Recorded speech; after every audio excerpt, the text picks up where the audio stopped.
Sunny 16 presents.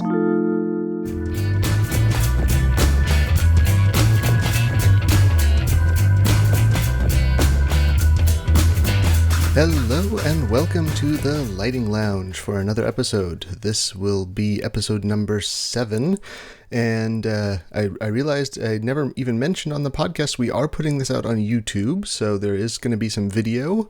We may or may not talk about images, so it's definitely podcast friendly. If you're not watching it on YouTube, you can check out the images on the Sunny 16 Discord, or we'll link them to other places where you might be able to find them. So I am very pleased to be joined today, this morning for me, this evening for him, a familiar face and voice in the Sunny 16 world, Mr. Gabe Sachs. How are you today? How are you? This is awesome. Yes, it's a little 10:30 p.m. My time in Los Angeles, and I'm wide awake, and hopefully I didn't wake you up too early. That's okay. I've got my coffee, so we should be good. And yeah. So people will probably know you from what is it? It's called the Smash Hit podcast, the I Dream of Cameras podcast that you do with Jeff Greenstein. So it should be familiar. Excellent. I want to talk a bit less about cameras. I'm sure we will as well, but I want to really get into your photography and your portrait photography and that sort of thing. Great. And kind of talk about your process of how you go about, taking portraits and particularly lighting, because that's what our show is about. Absolutely. Yeah. So my kind of opening question is, when you think of lighting, what is the definition of lighting for you? Well, look, I shoot a lot of natural light photography, but I also love using, fluorescent. I love illuminating people in different ways. I think that's the way I would say it. I just love natural light. I love window light. I also love experimenting with fluorescence.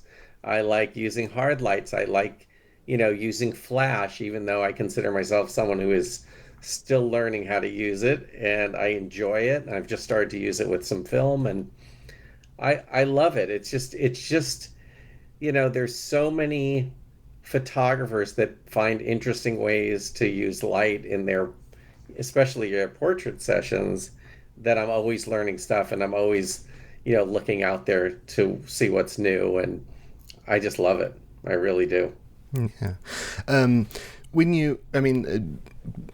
It's easy to think that, when you're doing product photography or something like that, it's all about the lighting.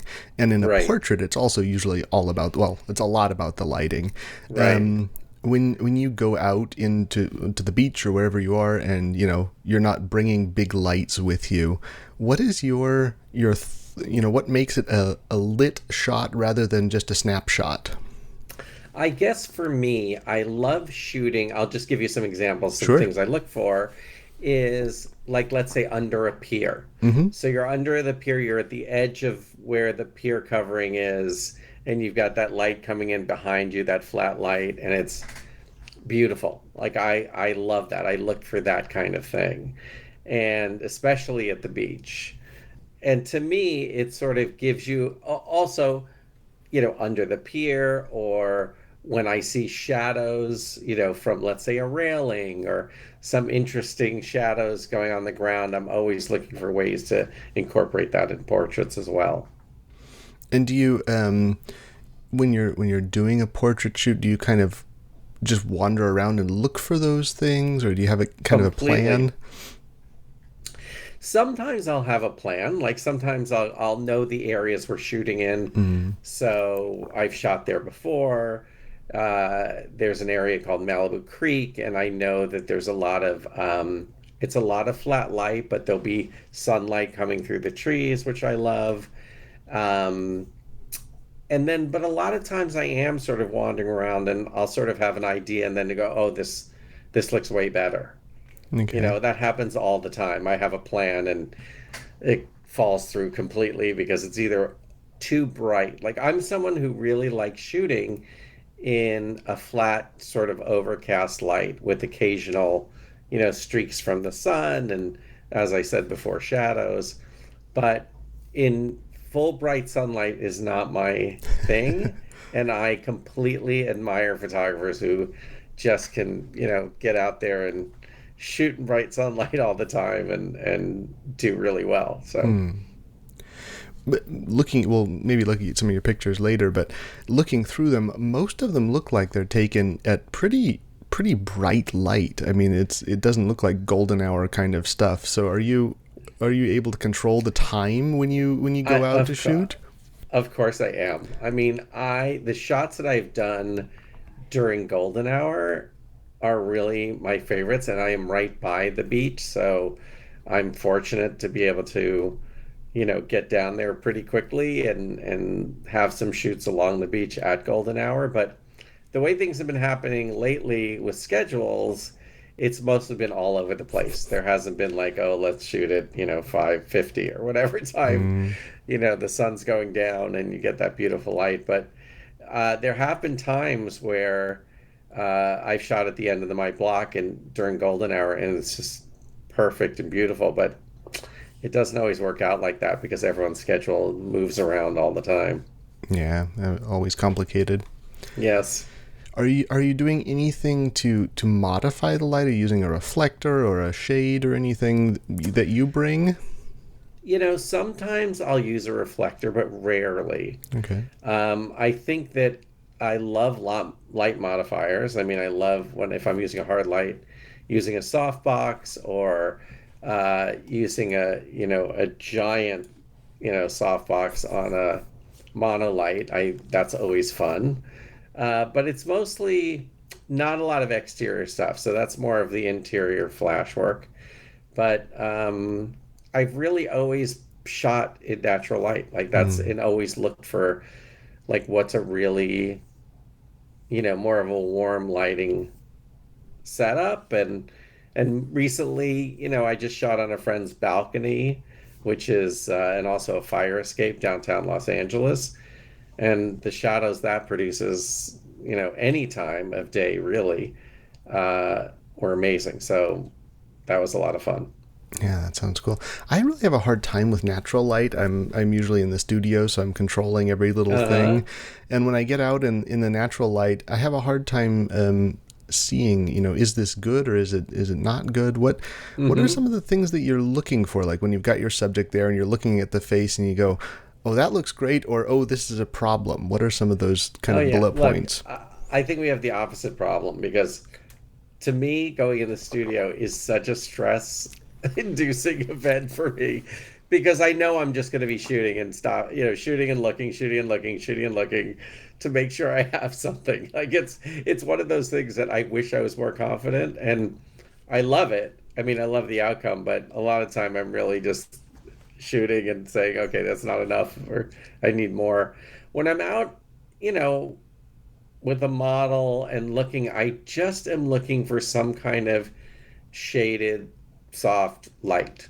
And I think that what happened yesterday was I was with my friend Claire, and we shot in different areas. We're shooting in Culver City, and then we found this just staircase. It was in a parking garage, and just did a bunch of shots there, which were my favorites.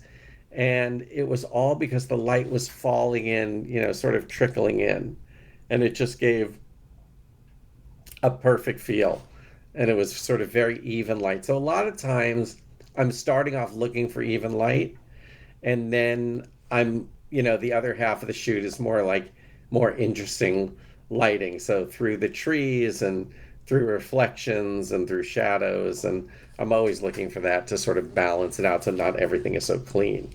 Okay, so you kind of try and you try and get some interest going on in the backgrounds, but keep a nice even light on your subject. Yes, absolutely. Okay.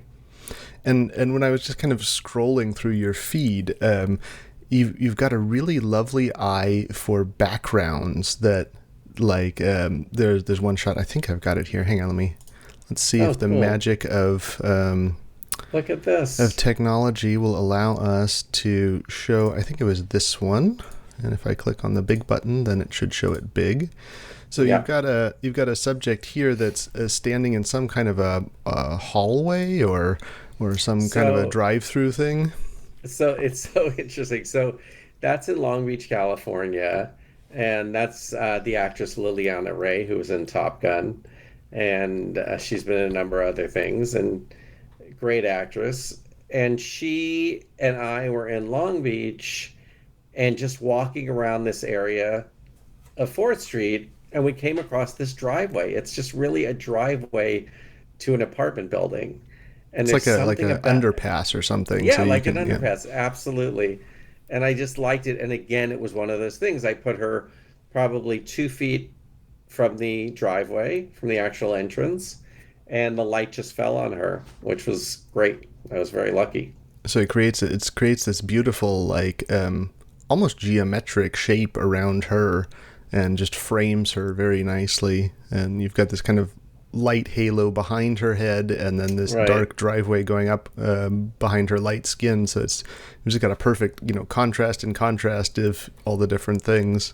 Yeah, it was fun. So was she being shaded from the sun by this over by the driveway? Yeah, so she was being shaded by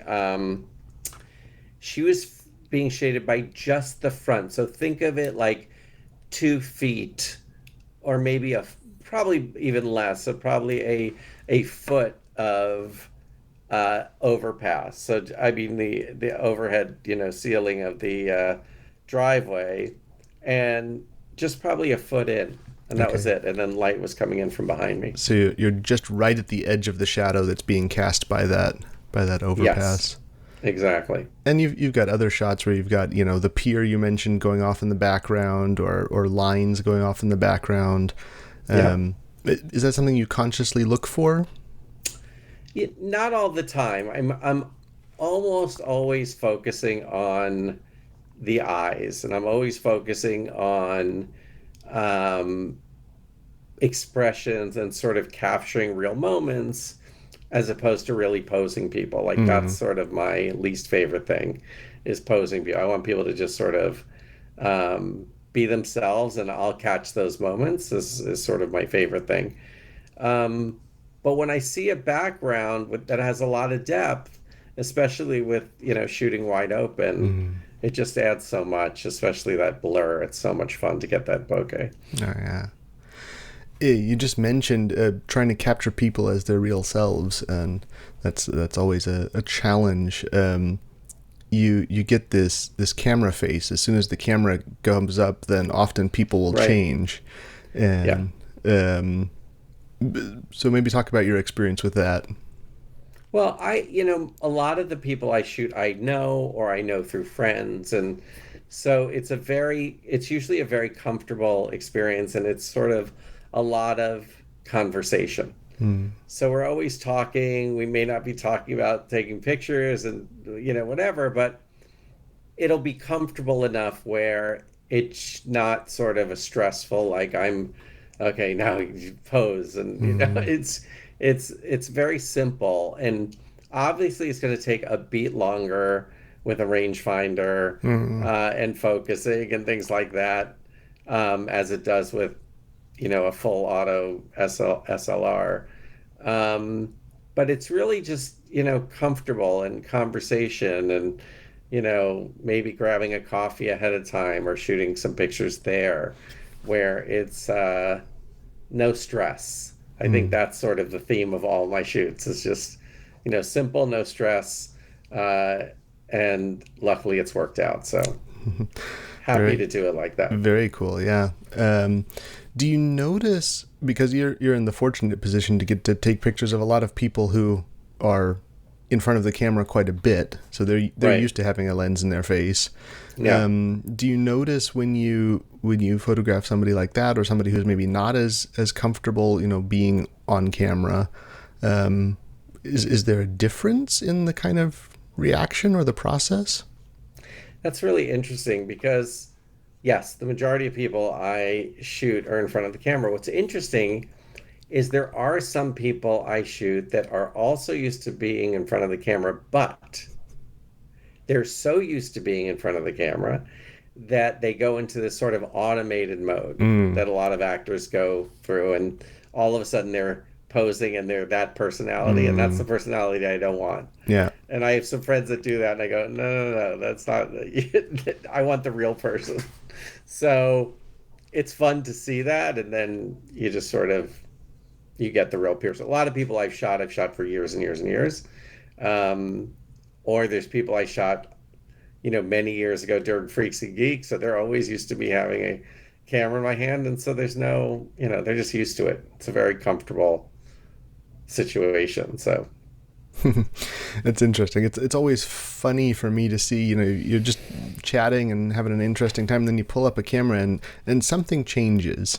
yeah, it can. It really can. I think that, luckily that we're hanging out enough or having enough conversation ahead of time where I don't have to uh, get that change where it's so drastic. Hmm. Because I know that feeling. I know it's like, okay, now we're taking pictures. Hmm. And usually I just like it to be sort of seamless. Oh, this is a good shot. Or, even if we're grabbing a coffee or something like that, maybe the light looks great from the window or a cafe. So it's sort of it's a process, and I know the first, sometimes the first roll or the first bunch of shots they're going to be sort of throwaways, but at least it's getting someone comfortable who sometimes may not be comfortable in front of the camera.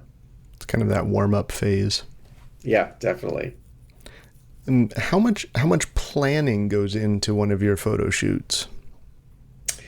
It depends. Like sometimes there'll be friends that'll call that say, "Oh, I need this cover. Will you come do this cover?" Or "Oh, I need new shots for artwork." Because a lot of friends that are actors need new stuff for magazines, and they'll call up and ask for a piece of artwork, and so I'll shoot that all the time. And it really depends. So those shoots usually have a stylist and a makeup artist and on and on. So it's really just knowing what type of feel it's going to be. Like sometimes it's got to be just a white background. Hmm. Like that's sometimes a lot of magazines just want a simple white background in studio. So those are really just, okay, here's how the lighting's going to be, or, to get that white background. And it's just planning. That's more equipment planning. Hmm. I think when it's a shoot where depending on who it is, I like to shoot in just different interesting areas of Los Angeles. So it's really not like, oh, we're going to shoot exactly at this place Hmm. unless it's like a pier or Santa Monica or something like that. But sometimes it'll be an area. So I'll think an area has a personality, like Highland Park has a personality, and Venice has a personality, and downtown LA and the Arts District has a personality, and Little Tokyo has a personality. All these areas really give something and contribute to the shoot. So I'm even happy maybe scouting the day before and just sort of getting a loose idea of an area if I haven't shot there before. But otherwise, I like to just meet somewhere and just walk around. Hmm. Like this is the other day was in Culver City and just walked around and it was great. Like we got enough stuff and it just depends on the area. So when you're preparing for something, I'm sorry, I'm banging stuff. As you're preparing for a shoot, or you're going to go and have a walk around with somebody, what are the cameras that you bring? I know that's That's always the a tough question. one. This is always a question. Um, so I'm always bringing a couple of film cameras and a couple of digital cameras. Okay. It'll always be that. What cameras totally depend on what I'm feeling that day. It Okay. just depends. I'm really feeling a lot of medium format, so it would probably be the Rolleiflex, film wise, and a Contax, 645. Hmm. So if I'm so medium format would be in that world. In film, it would be in 35 millimeter. Sorry, in film, it would be maybe a Leica M6 and then a Nikon SLR. Hmm. This changes all the time. It just depends on sort of what I'm feeling, what's the type of shots that I'm thinking about. And digital, it will be a Leica digital usually and a Canon R5. Mm. And that's sort of that changes all the time as well. It can be I like older DSLR, so Mm. a Canon 5D Mark II is plenty. Like, you Mm. know what I mean? I can find great stuff with that. And I just got a Nikon D700, Oh, an okay. older uh, DSLR, and I'm just waiting for a lens. And then, that kind of look, they just have different looks, which is really what's interesting. I think you know, the Canon R5 is really something that I'll use for a magazine or Mm. fashion week or something like that where I have to move a little faster. But, it's almost so perfect. Mm. Those cameras, like the new cameras, Z9 and on and on, they're fantastic for professional work, but sometimes there's almost no imperfections. Mm. And the thing I love about film photography is, are the imperfections. And you don't always know what you're going to get, but there's sort of that feel. And I'm constantly going back to film because I love all the old, fashion work by photographers in the, Mm. 50s and 60s, 40s, 50s, 60s. And so I'm always interested in that. So I will definitely shoot a lot of film. Mm. And if you're going out for a day, do you also, because sometimes my thought process is like, well, if I'm going to be shooting medium format, then I need to bring all my roll film, and then maybe I leave the 35 at home, or I say, okay, this is a good day for taking 35, and I leave the middle format at home. Do you also kind of do that, or do you mix films or mix formats as well when you're going out? So here's the problem. The problem is I am convinced everything's going to break. Okay. And I am convinced that if I don't bring a backup, I'm in trouble. Yeah. So I will bring, if I'm bringing a film camera, I will always bring two. Okay. So it might be 135, one medium format, or two medium formats. So I'm always thinking of, I wish I could think I'm just taking this camera Hmm. and this lens and that's it. Like I would love that. I'd be so happy, but I'm so convinced that it's going to break and I'm going to be left with just my iPhone. So, that's sort of my mindset. It's just I've got to have a backup, so I'll always bring two, but I don't, it really goes back and forth between the 35 and medium format. Okay. And when you're then on location and you've got your massive bag with all of your cameras, Of or course. Yes. yeah, Yes. and then which how do you decide which one to reach for? Well, last time I was at Malibu Creek with my friend Olivia, and I wasn't parked too far, so that was good. So I'll always take a bag, and I'll have two cameras. So I'll do in my mind, I'll go, okay, this is the film part of the shoot, Mm-hmm. and this will be the digital part of the shoot. And I always find the film part of the shoot is my favorite. Mm-hmm. I've gotten to the point where I'm shooting a lot less than I used to. Okay. And in digital, I would shoot, shoot, shoot, and realize I have like 60 pictures of the same thing, Mm. and it just makes me crazy because I'm just so used to, oh, I'll get something, let's keep shooting, let's see. But I just take more time when I'm shooting with film, obviously, and I love those shots so much more. So I'm sort of trying to be more thoughtful with digital and not just shoot, shoot, shoot. Mm. Um. So about the process again, I like to, I kind of, especially when I'm in the studio, as you say, it takes a while to kind of get everything where you want it to be, and Right, checking the lights and that sort of thing. And so I like to do a bunch of digital shots first to kind of make sure that I've got the look that I'm going for and the lights where I want them to be. And then once everything's kind of where I like it and we're getting some frames that are looking nice, then I'll pull out the film camera and take some pictures right. with that, and then we change the setup and go through that again. Are you also kind of, I don't want to say previewing, but kind of starting with digital? You know what? It goes back and forth. It really Okay. does. I mean, I think when I started with digital, I was really leaning on it in the beginning because it does make sense to shoot, get the feel, get the look, and then just, go back to film. So it really depends on the person as well. So a lot of people, especially models I've shot with who shoot all the time, it's they sort of know what they're doing, and it's a much faster process. So the film works the same almost as digital to me in that situation. Cool. You've also done a couple of, I think, on the podcast I heard you've done at least 2 fashion weeks now in New York. I've done a few fashion weeks. Okay. And it's been a blast. It's so much fun, and I learn something new all the time. And there's such a great group of photographers there, and a lot of film photographers, which is really fun to see. So I love running into them, and even in these, which I've mentioned, beers and cameras, and these film meetups and LA Photography Club, is you meet people, and we're always going, oh, we're going to meet there. We got to hang out there. So a lot of fun. And I think that's probably the opposite of what you say with your other shoots, where it's let's relax and have a coffee and chat first. It's I can't imagine anything further from that during a fashion week.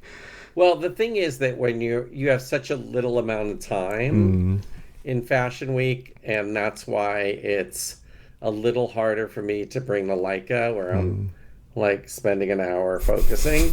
So I mean, the advantage is that you've got, you have this short amount of time, and sometimes you will have like a very famous model or someone that you'll get great shots in the 8 seconds of shooting, but you really need your equipment to be, okay, I know I'm going to get good stuff with this, because you're not going to be going, okay, one more second. There's not a lot of that. So, and you just get one shot. Unless they're friends of yours. Yeah, exactly. Yeah. And how is it with the lighting kind of things there? I've got one. Let me pull this one up. We can talk about it. Sure. So this one is, it looks like it's somebody just coming off of the runway almost. It looks like so there's a crowd of people behind her. Yeah. So this is at the Jonathan Simkai show in New York. And this is just grabbing a shot. She was not in the show. Okay. She is I think it's Amelie Ziebler, who's a big influencer, I guess. I did not know who she was, but I met her there, and we just took a shot. We took a bunch of shots, but right sort of in that area where the show was. So this was probably after the show, and I was shooting. This is my Leica M10, and just shot, where we were. So that was just kind of light that was available in that space. But same sort of thing. So I'm at the edge. I'm trying to describe it. So it's Spring Studios. So the way it's set up is you've got a big studio, and then you've got giant glass windows. Okay. And those all open, so models can enter that way, or they can have a reception outside, or on and on. So she is right at the edge of where the door is. So she's right about to walk outside. Again, my favorite kind of lighting. Okay, so it's the same kind of setup we were talking about before, actually. Right. Although exactly. It's inside. That's cool. I was wondering about that. And she's just got a great expression, looking just right at you. Yeah. Yeah. So are you able to kind of do that in the fashion show situations where there's, you're just looking for pools of light or that kind of open shade? You are. There's areas, it just depends on what the setup was. This was a great setup. And they asked me to shoot some people for them, like Amelie, and of course, I'm sure I have her name wrong, but there's a lot of influencers there. And so they wanted to get shots of them and also other models that were there. So I'm always looking for what that light's going to be, and hoping it's not going to be that harsh. Looking at all your pictures, whether they're inside or outside, at least on your Instagram, which is just the only place where I was looking at your pictures, right. There's a wonderful consistency to your images. A style or whatever you want to call it. there's almost kind of a glow to the people that you take pictures of. The poses and everything, the expressions are always nice, but they're almost glowing, and you've got these very kind of almost high key images, or I'm having a hard time describing it, but it's a very consistent look. And I'll tell you, like that's purely accidental. okay. I mean, yes. I mean, it's consistent because it's what I like. You know what I mean? I don't know if anyone else likes it, but it's one of those things that I like the look, how it feels, and that's the only way I can put pictures together is I've tried to see other people's styles and see if I could even match some of the stuff that I love. And, again, I keep saying this, but, there's amazing photographers like Sarah Moon and, Cecil Beaton and Norman Parkinson, all these big old-fashioned photographers who just get these really distinct looks. And trying those styles, it's just almost impossible for me because that's what they love to do. That's their thing. So I just do what I like to do, and hopefully it comes out. That's the key. But I really find that the lighting, that it is different with with the Leica, with a rangefinder, and with an SLR. So just depends. What's the difference for you then? I feel like that. I feel like one takes a little more time, and there's just a different feel to them. And I think that between the R5 and the M10, even though there's a big megapixel difference, there's just a cleaner look on the R5, which I love, but it's not something that, I prefer sort of a stylistic look of the Leica and those lenses, and usually vintage lenses. So I sort of like that feel. And how is the feel for you when you're using them?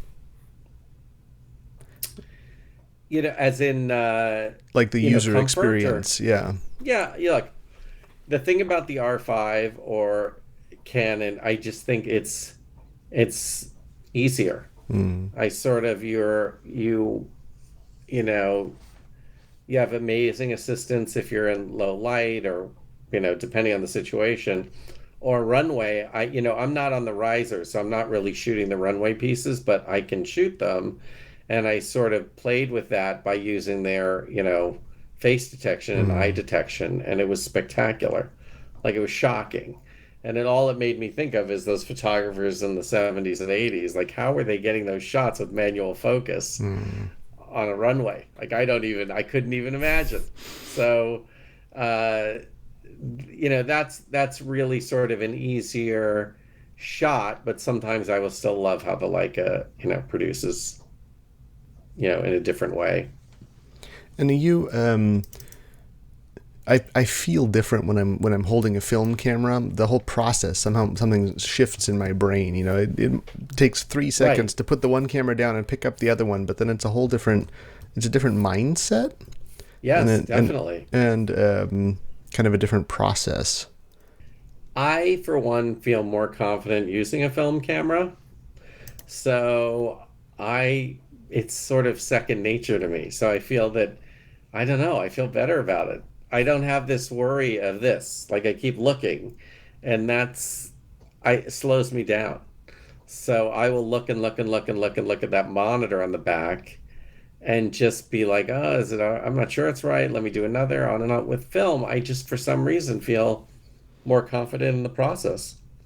I can't explain it. It's just one of those things that I just feel like, oh, I know how to use this. There's not 7,000 buttons I have to know, and menus and menus and menus, and I don't know those menus. I'm just going, I'll have to look at a YouTube channel or figure it out, but I like the simplicity of film. Yeah. And I think that I'm always happier with those shots. Cool. Do you have kind of a go-to film that you like to use? Like the film stock? I love Tri-X. I really do. I use a lot of Tri-X, and I use a lot of HP5. And for color, it's Portra 400. Okay. On your feed, it's almost all black and white. Yes, Um, it's almost all black and white because that's how I just like to post in that world. Yeah. okay. So in your in your collection or in your favorite shots, is it a mix of color and black and white? Yeah, I would definitely say it's a mix of color and black and white. I think I love seeing the world in black and white because again, I love all those classic Hmm. photographers. And I love seeing that work where it was just so much black and white. I mean, there was a lot of color, a lot of fashion color stuff, which I just love, but there's something amazing about what I consider like a perfect black and white shot. Hmm.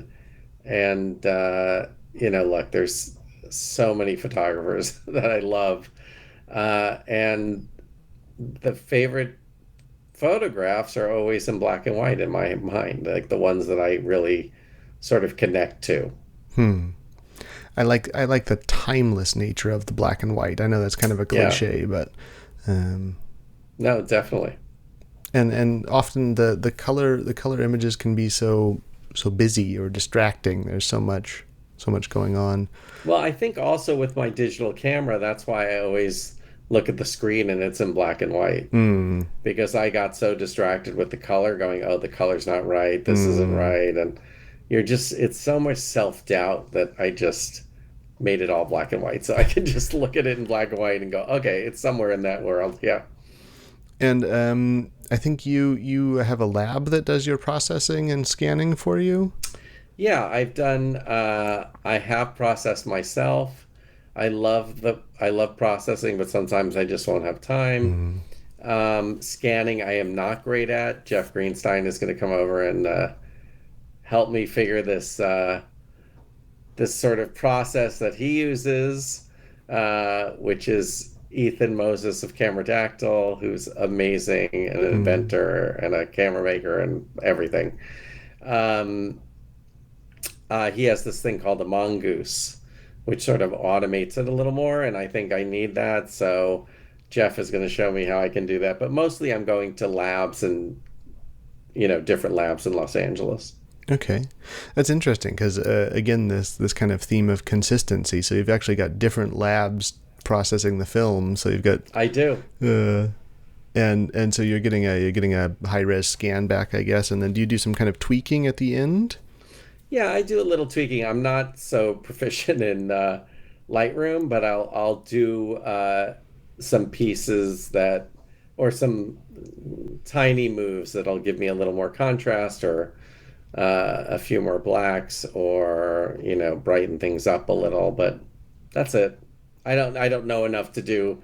I mean, I've been taught a bunch, but I just got I'm not doing like masks and things like that. And an example, like a very funny thing is I shot someone, this actor, and who's really great, and we got a bunch of shots, and then I got my favorite shots of these shots of this one T-shirt.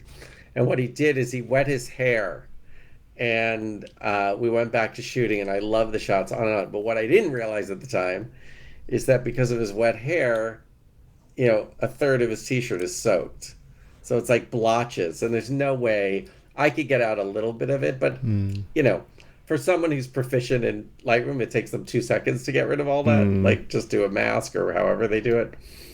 But I'm just not there. So I will sort of do, minor tweaks and sort of fix things up to sort of match the style that I like. Hmm. We were talking about models again before, and let me pull up this one. So that's one thing that we haven't talked about much on the show here is working with men and working with women. Mm-hmm. So that I've seen that there's some really lovely pictures of some great looking guys that you've got on your feed as well. And how do you find the experience different or the same if it's a man or a woman in front of your camera? I don't know. It seems the same to me, especially because again, I know Mm. 90% of the people I shoot with. So this is J.R. Lemon, who's a great actor, and he was also in our show, The Night Shift. And we just said, hey, let's do some shots. I mean, it was very like, he needed some shots. I said, oh, let's go shoot. And so with someone like that, and I know him well, and we have hours to shoot. Yeah, I'll shoot a lot of film. I'll shoot a lot of digital. This was with the Rolleiflex 2.8 E2 TLR, and um, you know, actors take pictures all the time. They know what they look like.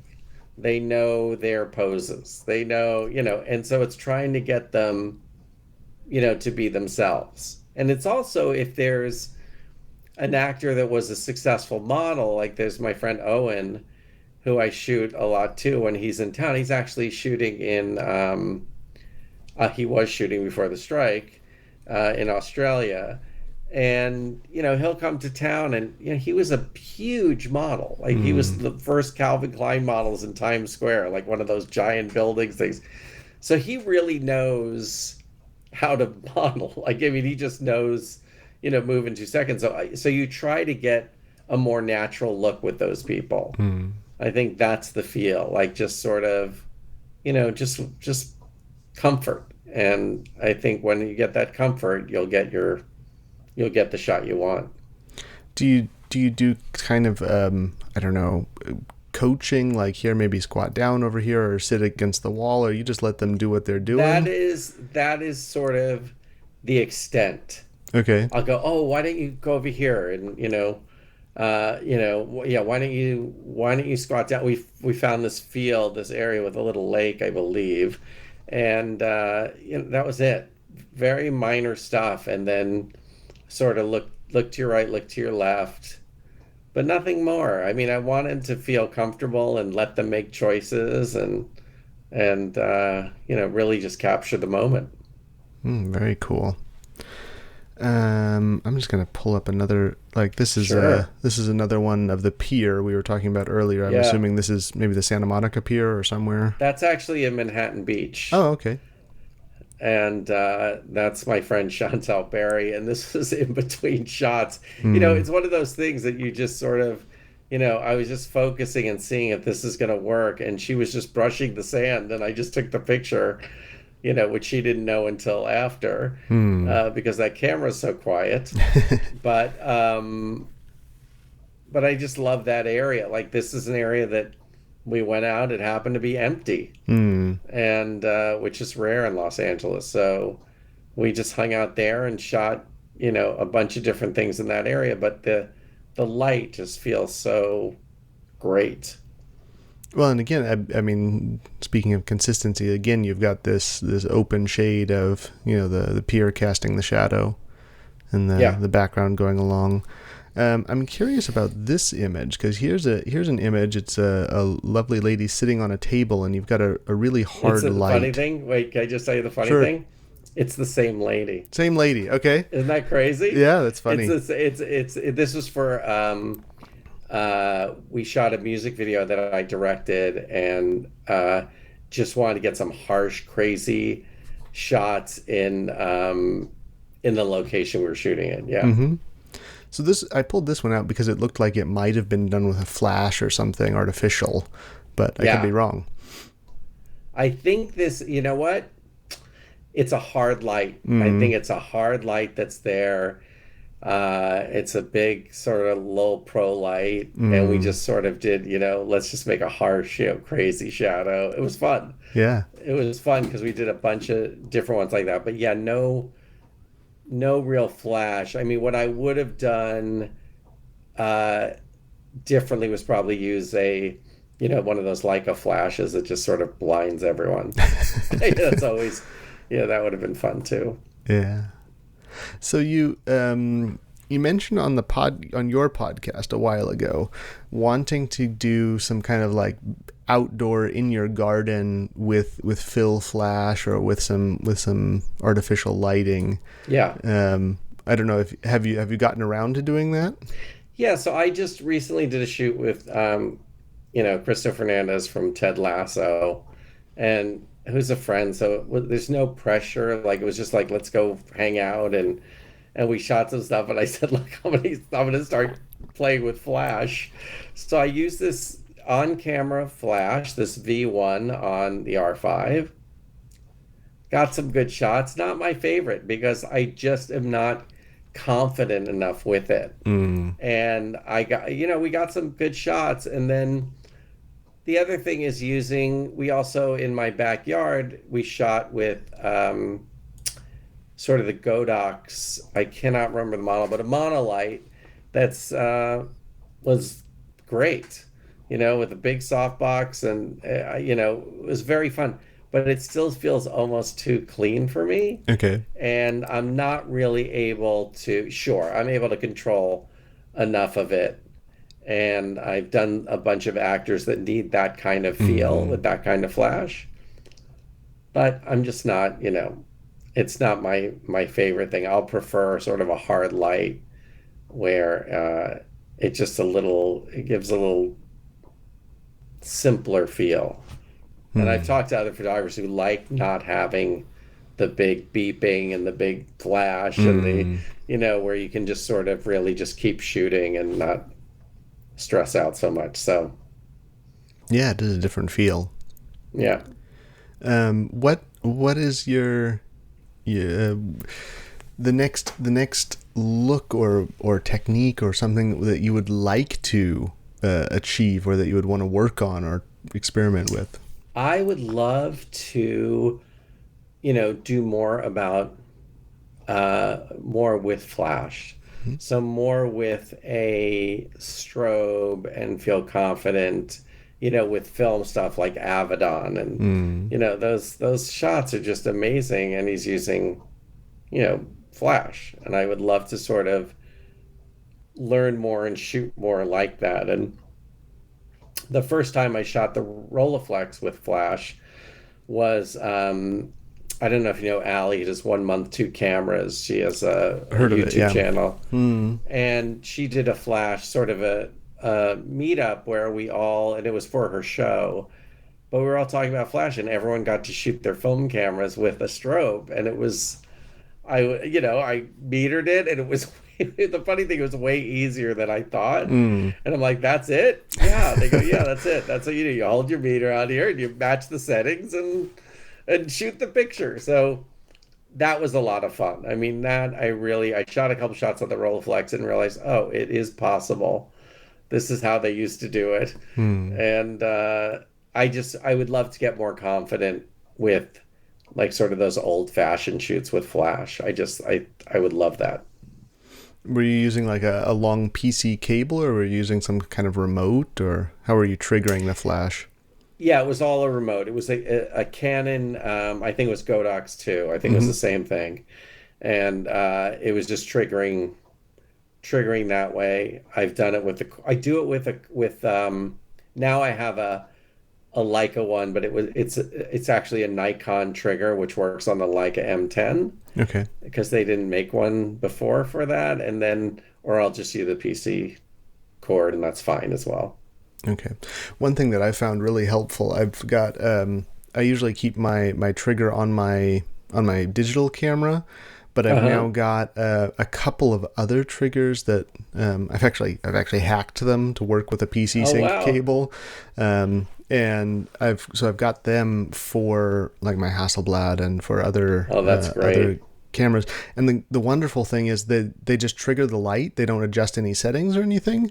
So I can be using the one on my digital camera, get everything the way I want it, and then just pick up the other camera and it's already wired and got the trigger on it and everything, which is That's just so so great. cool, rather than trying to fuss, every time, like, okay, now I got to take it off here and plug it in over here. And what was the setting I wanted? And Yeah, it's so smart. Yeah. yeah. So I I definitely love that. recommend that if you want Oh, to kind of yeah. go back and forth and get a second trigger somehow. Oh, definitely. I love that idea. Yeah. Um, what was I going to see here? Um, for the kind of this almost high key look, do you I don't know, is that just something that you kind of are drawn to? Yeah, it's sort of the feel that I like. I mean, I think that um, I I don't know what it is about it, but I just sort of that's how I see my black and white photography. I just sort of see it with that sort of high key look. Yeah, there's an example, very bright. That's in West Hollywood. That's my friend Olivia. And that was just, we just went to lunch. I mean, we went to lunch, then, she's a very successful model. And we just shot, by the wall, by the restaurant, Mm. just snapped a few pictures. And again, no flash, just happens to be right by just a very bright setting. Well, I guess that's also living in California. You've got a lot of sun to work with a lot of the time, so Yes, that there's a helps. lot of sun. Definitely. Yeah, and again, looking through your feed, you see a lot of white, which is really interesting to me. And Yeah. um, but again, like here, she's got dark hair, and then she's got these dark sunglasses kind of hanging on her shirt, and she's looking at, and these kind of black points really balance the image really well.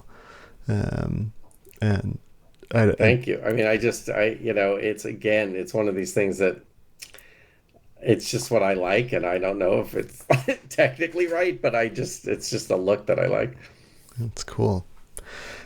So what would if somebody was gonna start taking portraits, and maybe they've done landscapes or travel or whatever else, but they want to get into taking pictures of people in whatever, you know, whatever, whether it's a formal portrait or whether it's, as you say, like coffee with friends or Right.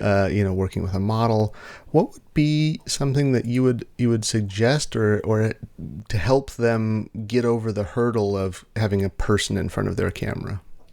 Yeah, I think, look, it's very natural for me because that's how I started. I Mm. always shot friends and always, was on set and shooting actors. And so it's really about a comfort level.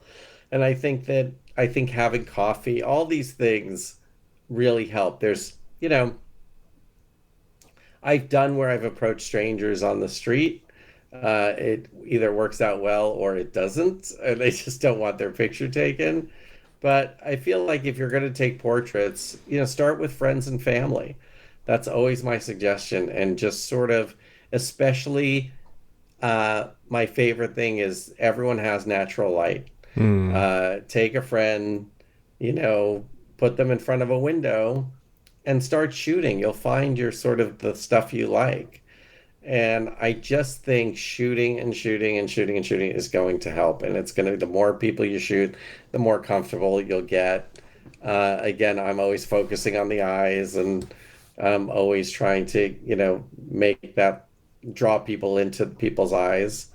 Um, but I think if you're just starting out, that's what I would do is shoot family and just put them in front of a window and don't worry about, you know, too much light. Just get it to where you're getting it well exposed and the main thing you're trying to do is get used to working with people and sort of being able to communicate what you want and in a way that's, calming Hmm. because a lot of people get stressed out, getting their picture taken. And I think it's all about calming and keeping conversation going and, again, grabbing coffee or, hanging out and then incorporating pictures into your, outing. I think that always helps or going somewhere interesting. Um, I think that's how you do it. And you'll just keep shooting until you get confident that you're getting some stuff that you like. I And would be shooting people anyway, so it's not, whether I was doing portraits or not, this is what I would be doing anyway. Like it's just their friends and I have always had a camera with me my whole life and they know that. So it's not a big shocker. do you do other genres of photography? Not really. I mean, I've shot some landscape years ago, but it's really always portraiture or behind the scenes of one of my Hmm. shoots or sets or things like that. So I do love that, but it's really, if I visit, a friend's set like, Judd Apatow or, I'll just shoot pictures of Judd and Leslie, his wife and, Maud and like whoever's there. it's just fun to shoot pics. So I always have a camera with me. Very cool. Is there anything you want to add? Anything that would be interesting Well, for people? I think that in regards to lighting, it's really finding what works for you. And I think that it's great to try all these things. I mean, there's so many ways. There's, using a lamp, using candlelight, using, a cheap flash, using an expensive, you're just sort of, there's so many opportunities to find light. And to use artificial light, there's amazing ways to sort of make it feel natural, um, and just experiment with it. I'm still experimenting with strobes and sort of learning that world, but I love using lamps and window light and candles and whatever is sort of available. And fluorescence is sort of a new thing. Like I feel like I had an advantage because I've done these TV shows and you go to these gallery shoots for publicity, and so that you're going through like 30 photographers. So of course it's my favorite thing because I'm always asking them questions and so excited to see how they work. And some people work with just fluorescent tubes Okay.